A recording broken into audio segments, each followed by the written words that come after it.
Hello. How are you? It's been a while, hasn't it? Well, not as long as last time. Did you take the long way around, or was it pretty easy to find me? You followed me? You knew where to find me, huh?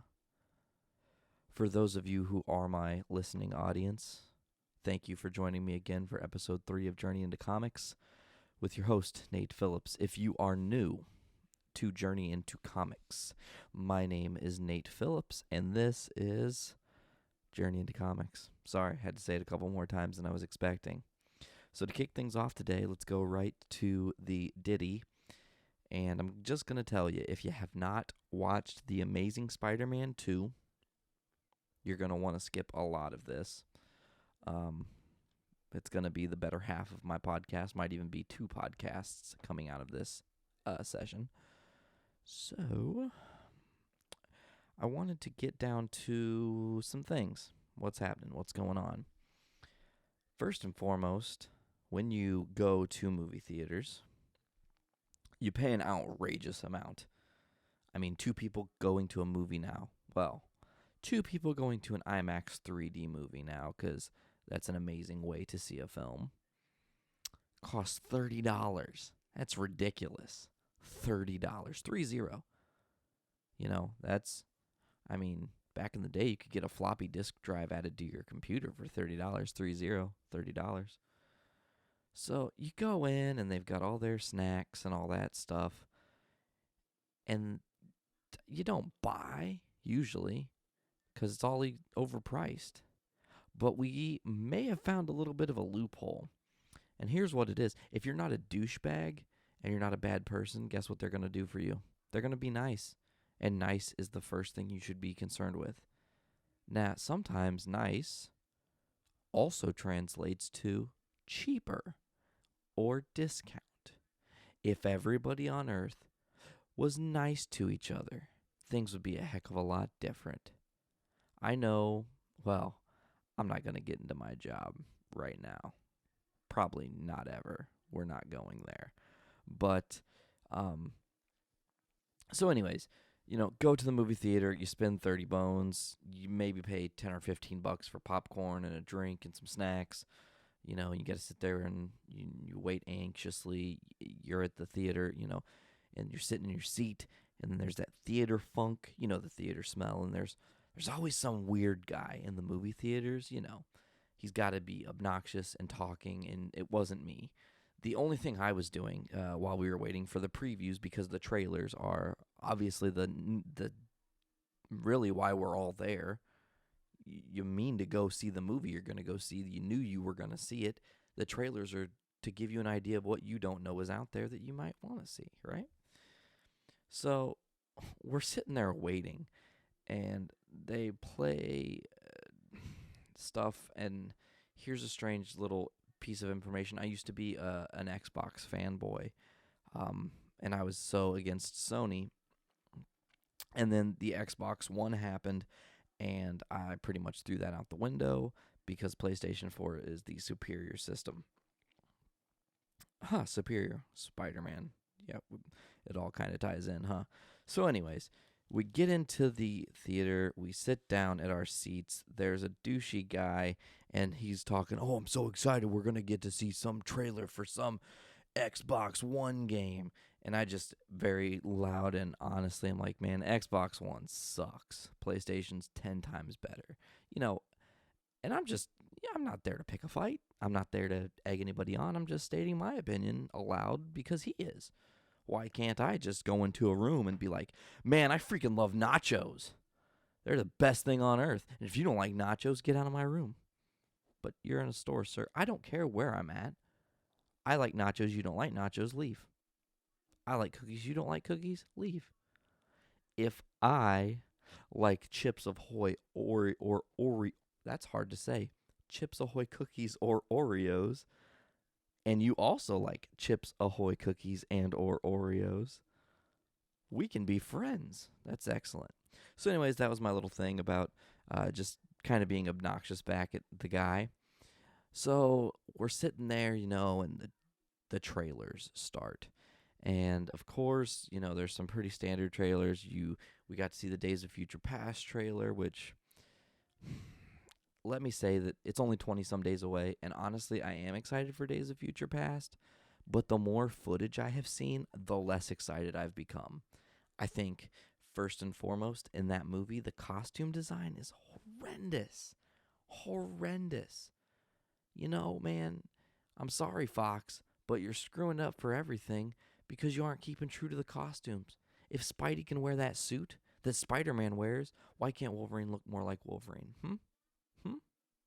Can you tell me? Also, Quicksilver looks like a chud. What a horrible adaptation of Quicksilver. The Avengers definitely going to do it better. So, the Days of Future Past trailer happens, and, there's some moderate buzz. People are talking, oh, that looks like it's going to be pretty good, blah, blah, blah, whatever. So then it comes to the point where, and this was my hands-on favorite part of the night leading up to the movie actually coming out, you put your glasses on. Now we're in 3D. We're in 3D IMAX. The screen is bigger than your house, Well, maybe. Some of you might have mansions. I don't know. I don't know who listens to this. If you have a mansion, can we be friends? I'll tweet me. Whoever is living in a mansion, just tweet me. We'll be buds. I'll be your gardener or something. And yeah. Anyways, so, put your glasses on. Okay, cool, great. Glasses come on. And man, the trailers they showed in 3D IMAX, one movie I was excited and ready to see. The other movie, I actually had refused to watch any trailers because I wanted to be as surprised as possible. And then when I saw the trailer, jaw hit the floor and I lost my cool. So here we go. Godzilla is the one that dropped my jaw to the floor because, oh my God, it looks amazing. They made Godzilla something that actually was terrifying. I mean, the sound of Godzilla is great. The size and spectrum of Godzilla was phenomenal. Overall, the whole you're just like, they're doing something right, and you can't go wrong with the lead in Bryan Cranston. So I'm really looking forward to Godzilla coming out this year. I think it's June or something. Wasn't really paying attention to that because I was still like, oh my God, that looks great.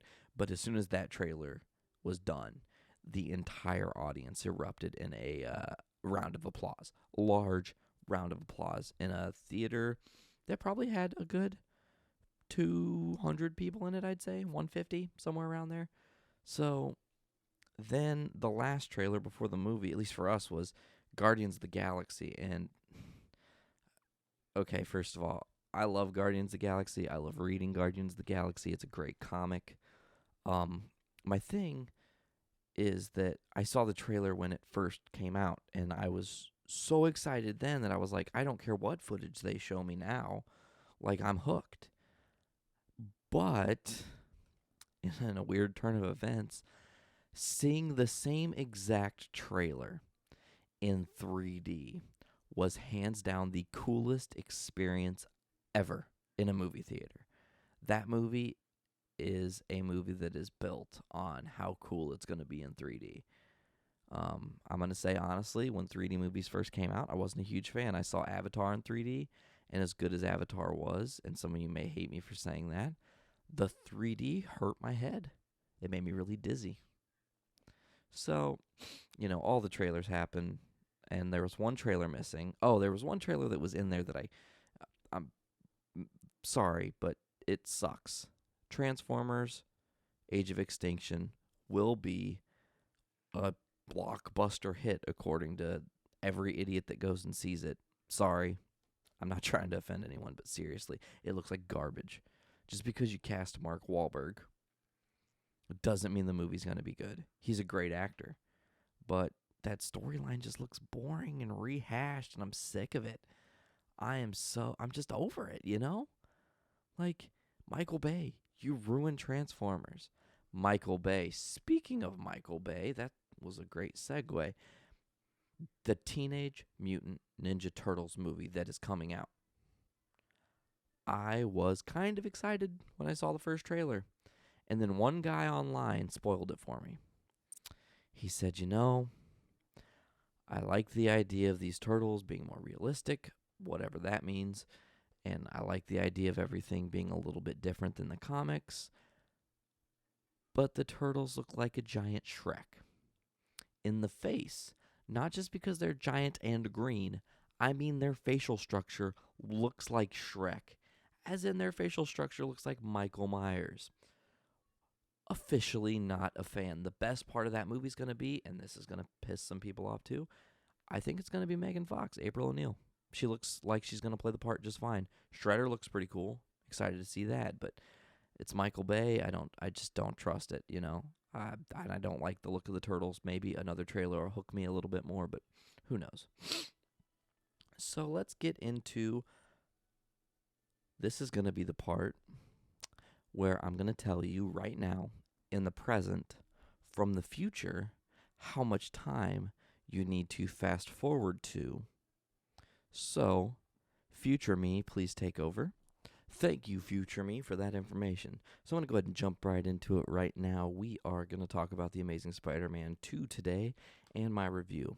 So here are some things that I thought some things that I believe are absolutely fantastic about the movie, other than the entire movie was great. There was very little that I felt wrong with it. They paid homage in the right ways to the right things. Character design was great. Character building was great. The soundtrack, Hans Zimmer, gets credit for a soundtrack that had very little Hans Zimmer in it, but whatever. He'll do anything nowadays for some notoriety, I guess. Now that he has to depart from the Chris Nolan Batman series and do something else with his life. So I loved the start, well, not the start of the movie, but I guess where the movie really is more of the storytelling and kind of back to the character build and less about building plots. So not the plane wreck and all that, but more the Gwen speech from the graduation. She starts a speech, and as soon as she starts talking, in my head, I went, huh. I feel like this should be at the end of the movie and not the beginning. Like, this is so epic. It has such a build that it should be what literally sends you to the end credits of this movie that we're watching and not starting the movie. Like, how crazy is that? And, her speech is intertwined with Peter as Spidey fighting a future Rhino in this big, gigantic semi-truck that has stolen an Oscorp truck full of plutonium, I think, or uranium, some rare radioactive material. I think it was plutonium. I'm pretty sure it was. So I liked that. The whole Peter not being able to make real life events until the very last second because he's Spidey. It showed a legitimate sense of urgency, and it showed that he is a crime fighter first and a high school graduate second, which I thought was really neat. So that during all the chase scene at the beginning of the movie, Jamie Foxx gets introduced as Max Dillon, and I found it very poignant that Max got told something by Spider-Man that an obsessive person would believe Spider-Man actually meant. Just personally, you are my eyes and ears out here, That's a very cool setup, and of course that led to a great scene with Jamie Foxx in the mirror talking to himself. It's his birthday, talking to Spider-Man and doing all the multiple voices. It was absolutely hilarious. Like, I was just giggling like, man, this guy, he's got his finger on the pulse of how to play a schizophrenic, So that was really cool. I loved how Electro looked. Like I said, character building and character design was all around great. So some people are talking, man, they killed Norman Osborn and he was supposed to be the Green Goblin. Like, if we're being true to the comics, he is Green Goblin. What the heck? And I thought it was interesting that they did that, but then I really started to think about the first Spider-Man series with Tobey Maguire, and I truly believe that they ruined the fact that Norman is Green Goblin for this movie. And that's I still think it's great that Harry is the Green Goblin because it shows more of a catalyst, a sinister side. He has a personal vendetta against Parker, and he knows for sure who Parker is now. Like, that is a huge thing to have the villain who is still a villain know your identity. Like, he can just go tell anybody, people are going to come to your front door, Aunt May is going to be in harm's way officially, those kind of things, So I felt like the death of Norman mixed with him telling Harry, here's the truth, here's the greatest asset I could give you is a possibility of how to beat this, was a beautiful catalyst for Harry to start having this awesome anger. And, you show us a gentler side, and he's calm and collect, and he's happy, and he's talking to Pete, and, people are watching after him. And interestingly enough, there was something that was in the trailers that was cut from the movie. In the trailers, it's like Harry says something like, Pete, my dad was watching you, or my dad had eyes on you, or something to that effect. And, Peter's like, whoa, wow, why? And, Harry's like, well, isn't that the question of the day? That was cut, and maybe for good reason, because it didn't really need to be there, because there was so much other stuff going on. It was so much cooler for Peter to be like, oh, Harry, I'll talk to Spider-Man for you. I don't know that he's going to agree with you or not, but maybe he will, maybe he won't. I'm not sure. So, then Harry goes off the deep end, gets himself injected and all these things, after he breaks Electro out and says that he needs his help, which was also freaking sweet. That whole bit with, Electro dissipating into the air and then coming back, and then he's killed. Oh, it's so good. The way they did Electro was perfect.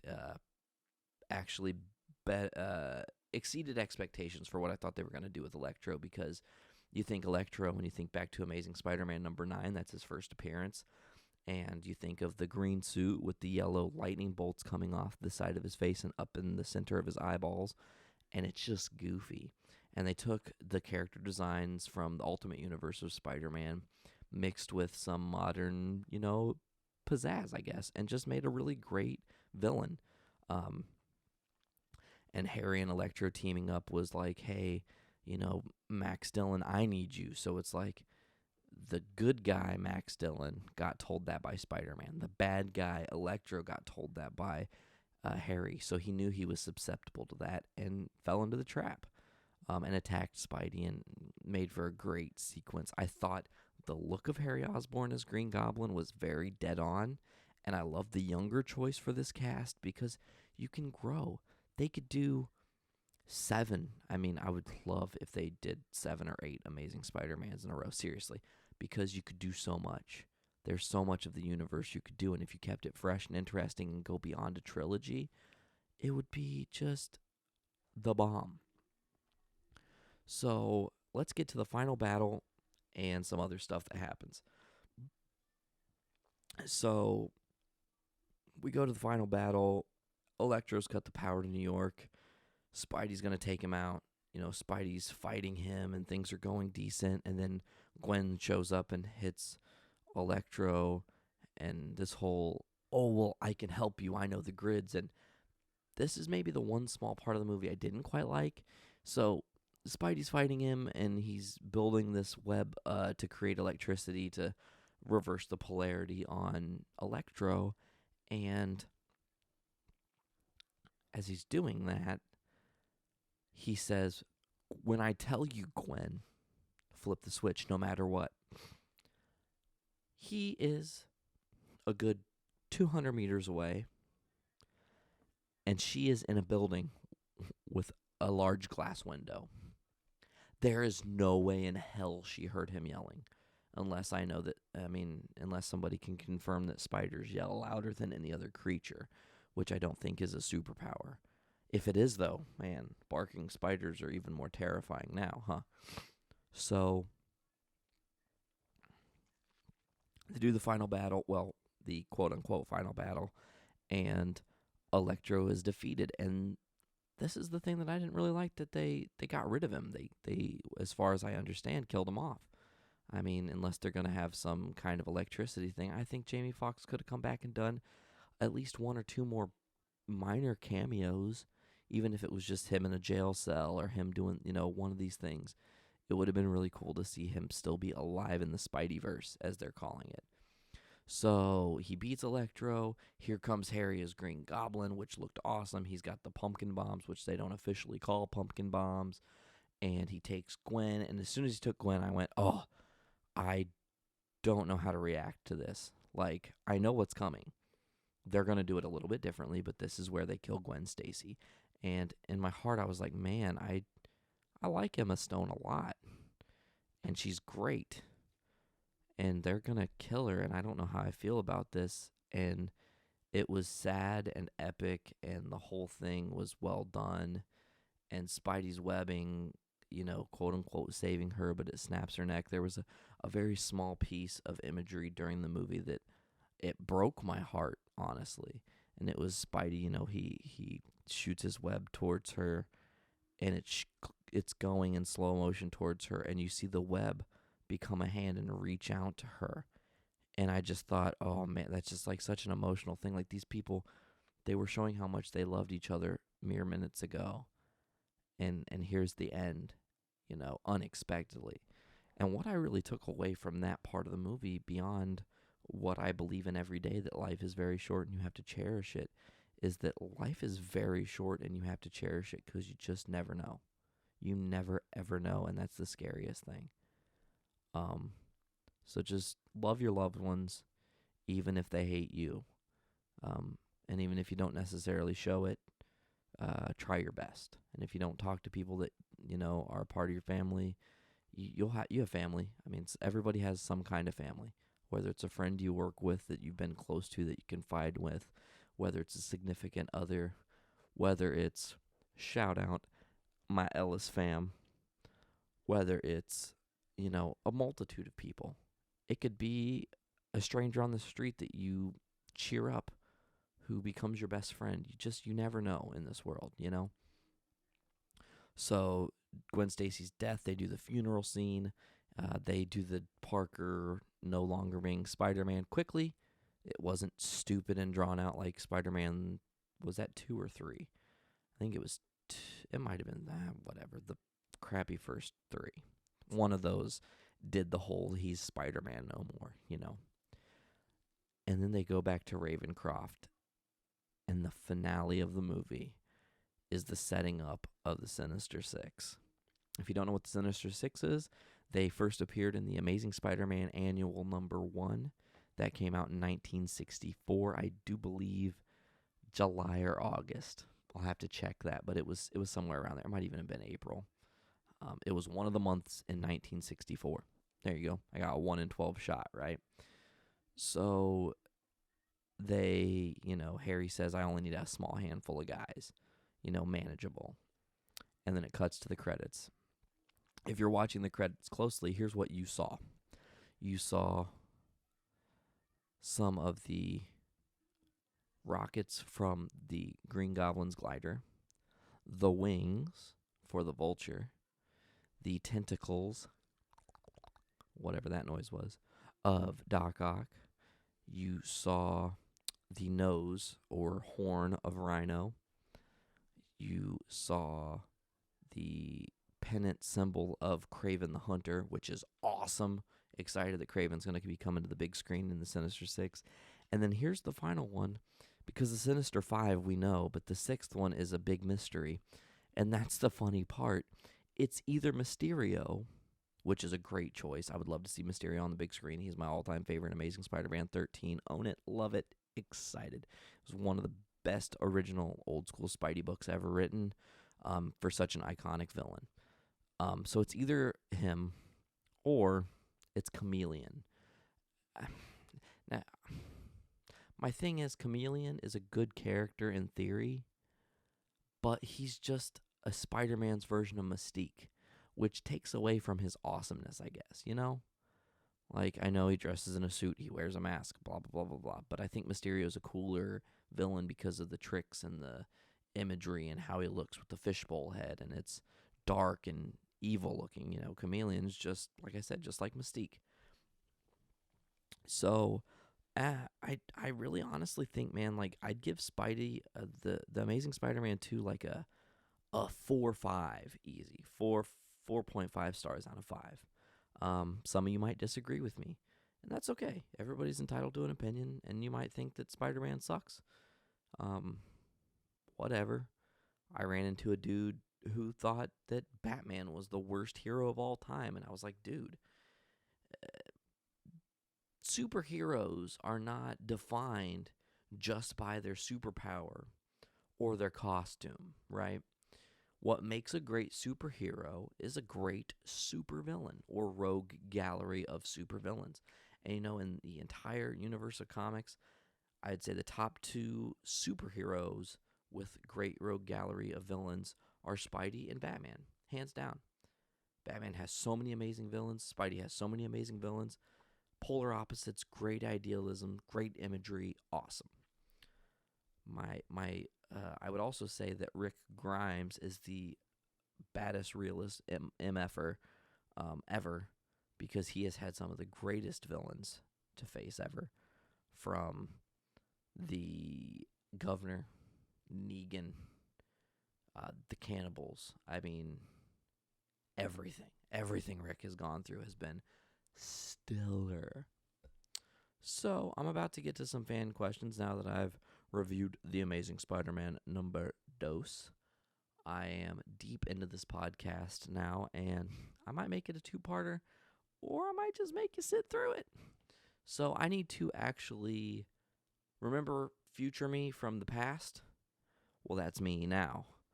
So right now we'll try to make it an even number, okay? Let's see if we can do this. Countdown. The 6, 5, 4, 3, 2, 1, 0.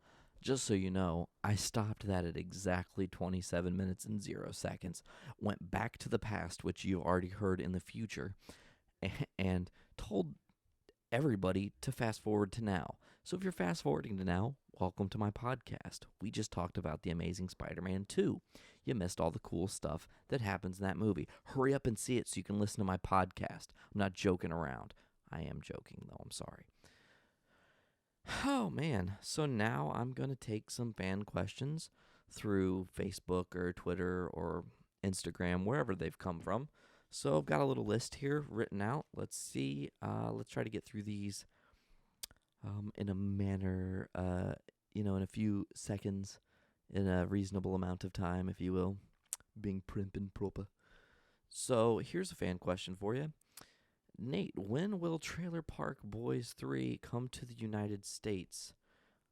My guitar player, Dustin Hurt. Dustin, as we discussed today at band rehearsal, which you're listening now, this is really in the past.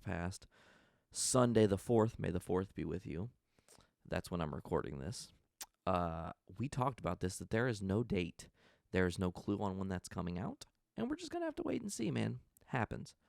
So, next question from Alex Hurt. They're cousins. That's cool. Alex asks, how awesome is Guardians of the Galaxy going to be?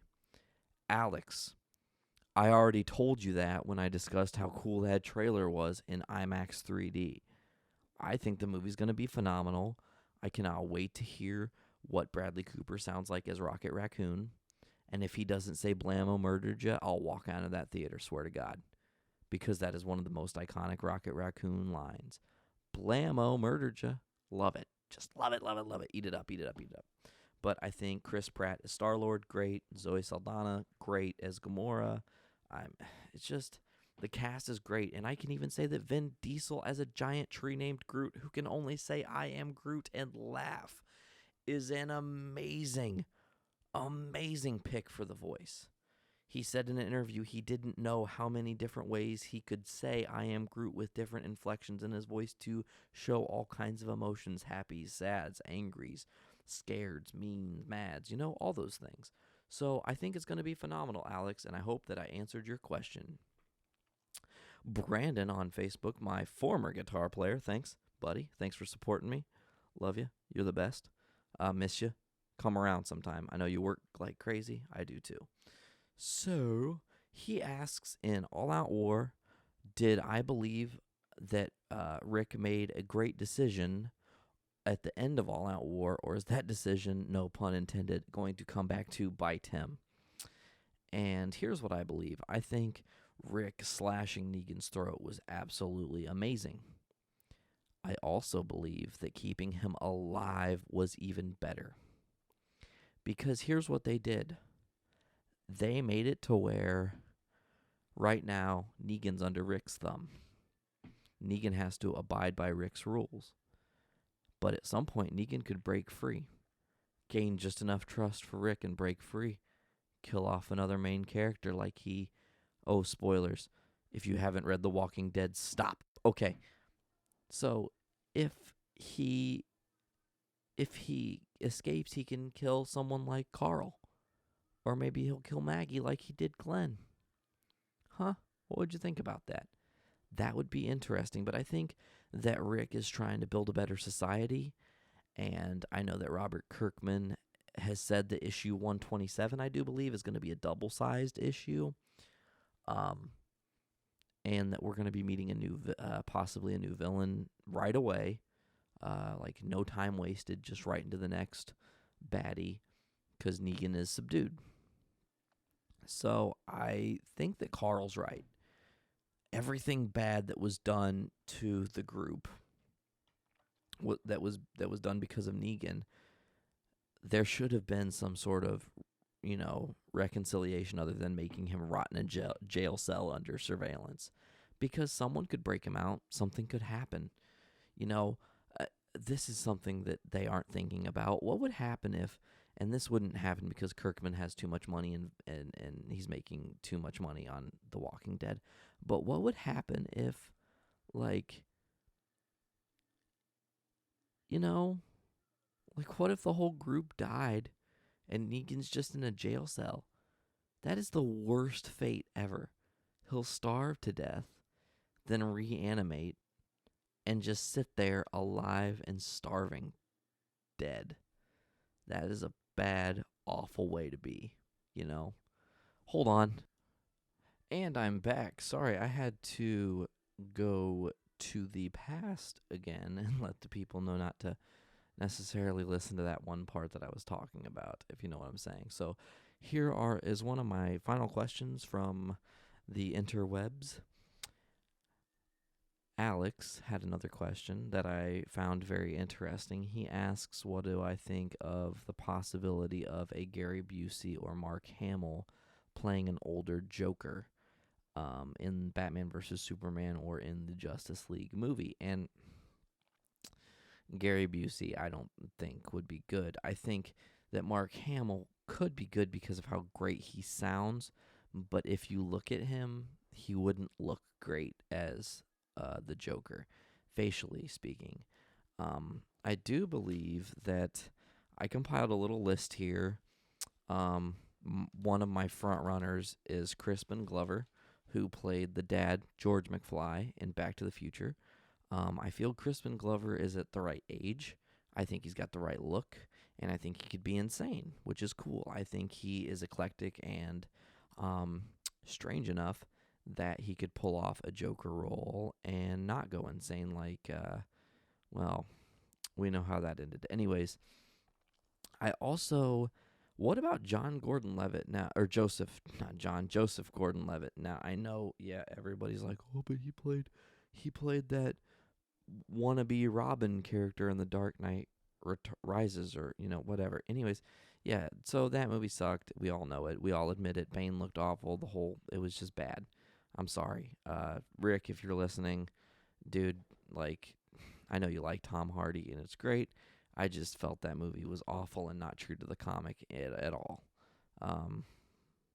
Don't use a gun, but here, let me hand you a gun so you can use a gun. Batman did that. Look it up. So Joseph Gordon-Levitt is a Joker. I could see it. He looks kind of like Heath Ledger. He has played crazy. If you've seen Hesher, it was an amazing movie. It had a lot of great music because Metallica was a part of the soundtrack. It was sad. It was a really depressing movie, but also very good. not what I expected. But after I saw it, I was like, man, I'm really glad that I watched this movie at least once. I would maybe see it again if I could muster up the courage. Finally, and this was actually the first person I wrote down, and then I did some hunting online, and I'm not the only person that believes this, but honestly, I think James Franco would make hands down an out of this world, without question, one of the greatest of all time villains if he were to play the Joker. James Franco is an amazing actor. He is an artist. He is crazy. He is funny. He is kooky. He is out there. He is a chill guy, but he can be serious. He has played every kind of role imaginable, and I just think he could do it. There's something there, honestly. I think there's something to him being the Joker that I would love to see. As far as Batman versus Superman or, Man of Steel 2, my biggest concern, honestly, is that they cast a really, really young Lex Luthor. Like, just Jesse Eisenberg, dude, you're like not even in your 30s yet, bro. Like, you're my age. You can't be no, you can't. I'll be Lex Luthor before you would. I at least look old and beat up. You still have a baby face, dude. That's not right, I don't know. Anyways, so those were the fan questions I had today. I don't have any more. Oh, I do have one more. Jason, a.k.a. Little Miss Jason Ellis, also known as the Mighty Bognish, asks me what's up with sausage. Now, if you haven't been listening to the podcast, it is official. I will be having Walter Sausage Frank from Season 4 of Ink Masters on the podcast.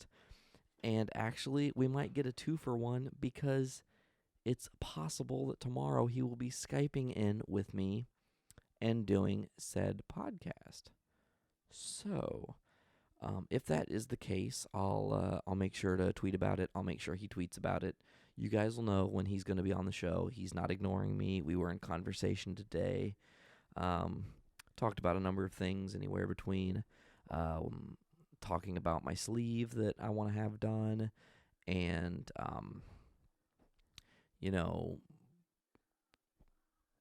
making sure he's prepared to be on the podcast. Had he seen the new Spidey yet? We just chat. That's how it goes. In the world of awesome people, because sausage is awesome. If you're listening, sausage, hi. I hope you enjoyed my podcast.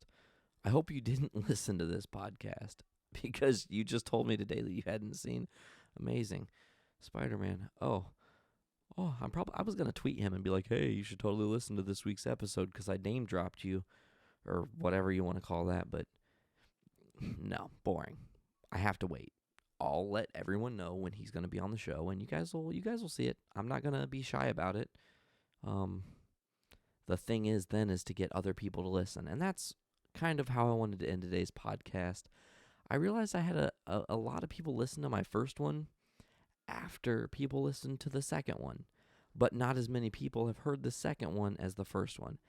I want to build numbers, so if you're a fan of mine and you've listened to the podcast for these first couple episodes, do what you can and help support me. I'm not going to have sponsors. I'm not going to do any kind of, I want to keep this 100% free with no commercials, no BS, no drama.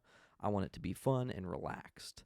I want everyone to enjoy themselves when they're listening to this podcast, have some escapism.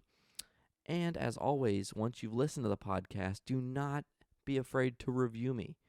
If I have a bad podcast, the only way I can get better is if you tell me, hey, that sucked balls. Make it better. You're better than that. If it was an amazing podcast, I love to hear that too. You will not inflate my ego, for it has already popped. I'm kidding. Any feedback is good feedback.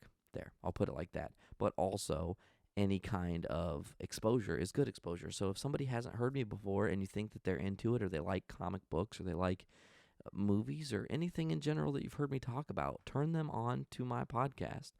And then I can have more questions and we can delve into some deeper stuff, I'm not afraid to get away from talking about just comic books and the comic book movies and what I've been reading recently, which, by the way, they just relaunched the Amazing Spider-Man comic book series, Volume 3.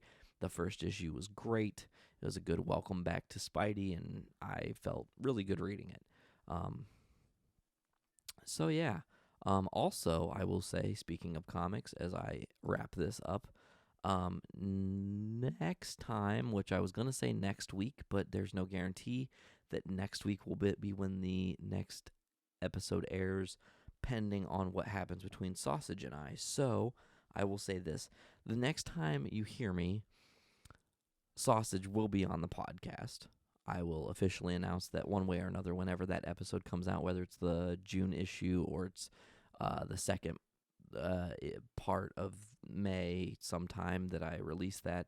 The next time you hear my voice, I will be interviewing Sausage from Ink Master. If you have questions that you want me to ask him, please feel free to tweet me at Draxus Rocker on the Twitter. Oh, you know what? I do believe it's actually Draxus _Rocker, because it is, which is DRAXSIS _RUR. I can't talk. See, I'm dumb, people. That's the problem. I'm real smart, but my brain doesn't work. So, as I was saying, my Twitter is at DRAXSIS _ROCKER. Draxus _Rocker. Tweet me. Ask questions. Ask multiple questions. And then when you've asked a question, go ahead and use the hashtags like hashtag Journey into Comics, hashtag Draxus Rocker, hashtag Nate Phillips. Any of those things. And that way we can get a little trend going and more people can find out about the show. It's only going to benefit everyone else listening the better this show gets, because I just want to talk to you guys, This is a great outlet. It's a great place for me to go. It's a great place for you to be, right? So I just need to say, I wanted to wrap the last few minutes of this up with my C2E2 2014 experience. And I'm going to summarize that in a total of 10 minutes. So we're down to the final 10 minutes of the episode. I promise. You guys have stuck with me this long. I promise. It's just a little recap, and then I'll let you on your way. Go cuddle up to your ladies or your gents. Or if you're a lady and you cuddle up to a lady, cuddle up to your lady. And if you are a gent who cuddles up to a gent, cuddle up to your gent. It's cool. We're progressive here. Love who you love. And yes, I absolutely do support gay rights. So, just a big shout out to the whole community, because you guys are all troopers. You guys are battling a battle that's a heck of a lot tougher than some realize, and we appreciate what you do. So my C2E2 experience from 2014, day one, I took my buddy Brian. He had never been to C2E2 before. He had gone to SDCC before. That's the San Diego Comic-Con. C2E2 is the Chicago Comics and Entertainment Expo. C2E2, it's a abbreviation, whatever. So went there on the first day, got there before doors opened, and you stand in line. And I met this guy, Brian. I'll probably tag him when I put this up because he's never heard my podcast before. Super nice guy. He was wearing a Daniel Bryan Yes shirt. We discussed wrestling for a good 25 minutes while we stood in line, and then I never saw him again, which is unfortunate. He just disappeared, and I disappeared, and it was good. So I was on a mission as soon as I walked in on Friday. My first thing was I am going to, no matter what, meet the man they call Mick Foley, also known as Cactus Jack, also known as Mankind, also known as Dude Love. Yeah. So, I don't know what's going to happen, because I don't think I have enough room to keep recording. Oh, this is scary. Let's see if I can do this on the fly here. Don't know. We're going to see if this works. Uh, let's see. 60. And apply. Okay. Did it fix it? Hey, thanks for sticking with me while I fixed the thing. That was fun to do. So, anyways, walked in with a mission. I'm going to meet the man Mick Foley, Mankind, Dude Love, Cactus Jack, a part of the Rock and Sock connection. Stand in line to wait for Mick, and gets right to us, and he pauses us. Hold on. Just stay there. Okay.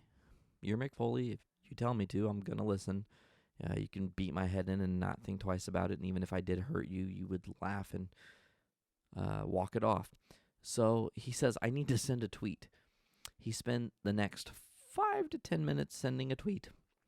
I don't know how long the tweet was or what even it was about. He sent the tweet, though, and Twitter, right? He might have been responding to a fan, I'm not sure.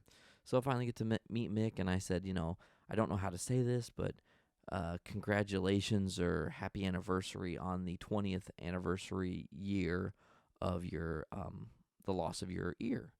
In 94, he lost his ear in Japan, facing against he had a match against Vader, and he got caught in the ropes and had his ear mostly ripped off, and Vader ripped it the rest of the way off.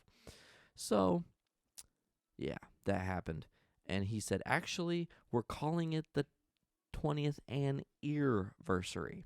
So he was a punny guy, and we chatted a little bit, and I said, hey, Mick, I'd really like you to sign the I brought the Attitude Era WWF title. I said, can you sign this, please? And he said, yeah, absolutely, And he did. And I said, can I take a picture with you holding the strap with me next to you? And he said, well, we can't call it the strap, because we're, WWE, you can't call it the strap. And then he looked at me and he goes, oh, hell, we're not in the WWE now, are we? He said, bring it here. So he puts it over my shoulder, and if you've been on my Instagram, which is @Draxus_rocker, you can see the picture of me with Mick Foley. Super cool, great day. Me and Brian had a lot of fun. We talked with Sarah Miller from Ink Masters, and she agreed 100% she will be appearing on my podcast in the near future. Just got to get her in and figure out a time that we're going to make that happen. She'll Skype in just like Sausage is going to.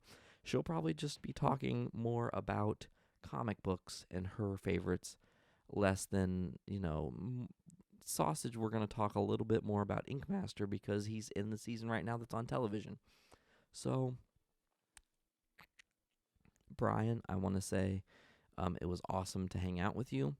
Also, I want to say that Brian had not read David Mack's Kabuki and had looked at some of the art and had started reading it and then got to meet David Mack right away.